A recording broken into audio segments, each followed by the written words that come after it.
We like to think of our homes as sanctuaries. We lock our doors, we pull the curtains, and we tell ourselves that the world outside can't hurt us. Pause. But what if the danger isn't outside? What if it's already in the room with you, watching you breathe while you sleep? Tonight, we're diving into two bone-chilling accounts that prove our instincts are often the only thing standing between us and a violent end. Pause. From a hidden predator in a Montana bedroom to a silent warning on a lonely highway. These stories will make you rethink every shadow in your house. Turn off the lights and listen closely, because reality is often more terrifying than any nightmare.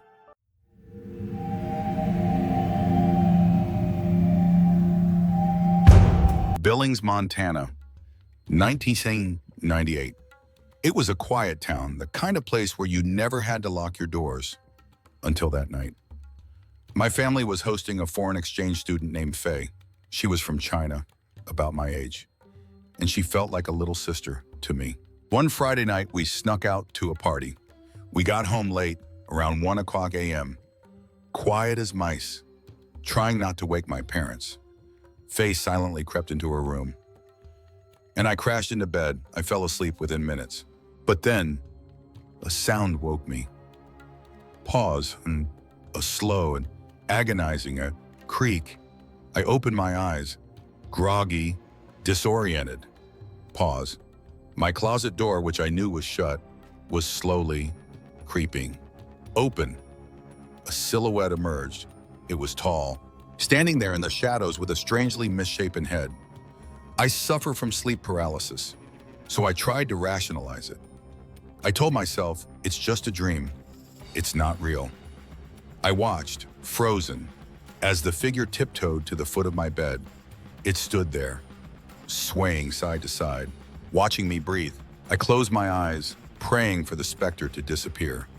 Then, I heard footsteps retreating toward the hallway, and then the sound of my bedroom door clicking shut. My heart stopped. Pause. Hallucinations. Don't close doors. I bolted out of bed and threw the door open. There he was, real, flesh and blood.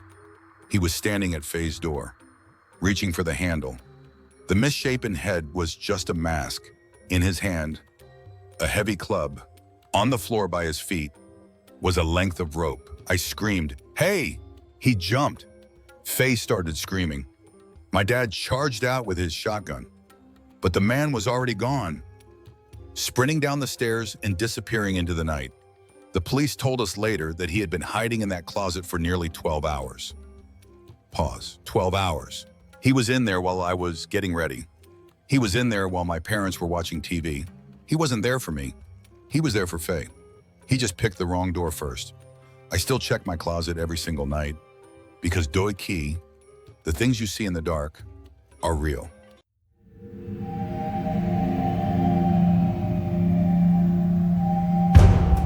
Sally was a road warrior.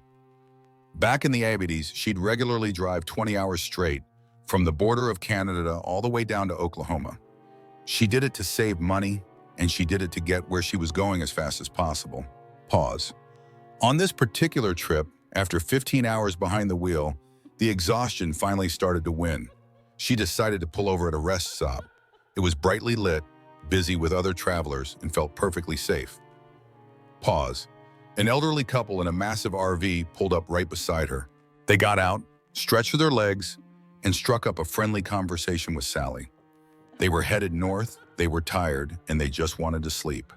They said their goodnights, and Sally watched them climb back into their RV. She locked her doors, settled into her seat, and drifted off into a deep sleep. 2 hours later, Sally woke up. Long pause. There was no noise. No one was tapping on her window. The lights of the rest stop were still buzzing overhead. Everything looked normal. But Sally felt a wave of pure, unadulterated dread hit her chest. Pause. It was a jarring, queasy feeling. Every red alarm in her soul was screaming at her. Pause. Her instincts weren't just whispering. They were gowing. Get out, now. She didn't wait to check her mirrors. She didn't look around to see if anyone was watching. Pause. She cranked the engine, slammed it into gear, and peeled out of that parking lot like the devil himself was reaching for her car. The next morning, Sally woke up in a cheap motel 20 miles down the road. Amanya. She turned on the TV to catch the morning news. Pause. Her heart stopped. The lead story was a double homicide at the very rest stop she had just fled. The news camera panned across the parking lot, and there it was. The exact same RV. Pause. The elderly couple she had just spoken to, the ones who felt so safe, had been murdered in their sleep. And then she saw it. Pause. On the pavement, right next to the RV's door, was the fast food cup she had dropped by accident the night before. Pause. The killer had entered that RV just feet away from where she was sleeping. He was there, in the shadows, watching. Sally never stayed at a rest stop again. Pause. She realized that night that our brains pick up on danger long before our eyes do. Pause. A shadow that doesn't fit the wall. A silence that's just a little too heavy. Your intuition knows. If you ever feel that sudden, inexplicable urge to leave a place, pause. If your gut tells you that something is wrong, don't stay to find out why. Pause. Just go. It might be the only reason you wake up the next morning. Pause. Stay safe out there. Good night. It's a chilling reminder that we are never as alone as we think we are. Pause. Whether it's a closet door creaking in the dark, or a sudden wave of dread in a quiet parking lot, your intuition is a gift. Don't ever ignore it. If these stories kept you on the edge of your seat, please hit the like button and subscribe to join our community of the curious and the brave. Pause. It helps us bring more of these true accounts to light. Do you have a story that defies explanation? Leave a comment below. I read every single one of them. Until next time, stay vigilant, stay safe, and good night.